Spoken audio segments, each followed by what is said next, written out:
कभी सुना है don't put all your eggs in one basket. बस इन्वेस्टिंग में भी इसी को कहते हैं diversification.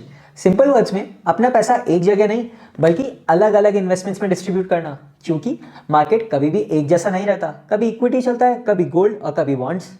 Diversification means spreading your money across different asset classes so that one loss doesn't wipe out your entire portfolio. Example लो, अगर आपने 100% पैसा स्टॉक्स में लगाया और मार्केट 10% गिर गया तो आपका पोर्टफोलियो भी उतना ही डाउन हो जाएगा। लेकिन अगर उसी पैसे का मिक्स होता 60% इक्विटी, 30% डेट एंड 10% गोल्ड, तो इम्पैक्ट कम होता, क्योंकि हर एक एसेट एक साथ नहीं गिरता। इक्विटी में fall during market panic, but bonds या gold usually act as shock absorbers. यही होता है डाइवर्सिफिकेशन का मैजिक।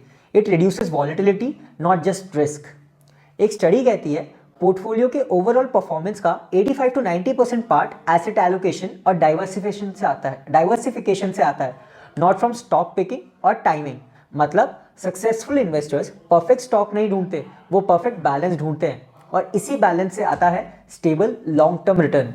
एग्जाम्पल, 2020 के क्रैश में इक्विटी 30 से 40% गिरा था, लेकिन गोल्ड ने 25% तक रिटर्न दिया था। जो इन्वेस्टर डाइवर्सिफाइड था उसका ओवरऑल डैमेज कम हुआ। डाइवर्सिफिकेशन सिर्फ एसेट्स के बीच नहीं, एसेट्स के अंदर भी होता है। Across asset classes, equity, debt, gold, real estate and global funds.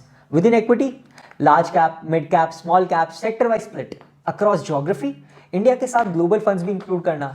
इससे आपका पोर्टफोलियो एक इकोनॉमी या एक सेक्टर पे डिपेंड नहीं करता। सो टेक अवे क्या है इस चीज का?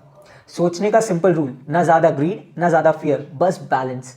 डाइवर्सिफिकेशन एक बोरिंग कॉन्सेप्ट लग सकता है, पर यही कॉन्सेप्ट लॉन्ग टर्म में वेल्थ बनाता है। Remember, smart investors don't predict the next winner, they prepare for any outcome. Mutual fund investments are subject to market risks. Read all scheme related documents carefully.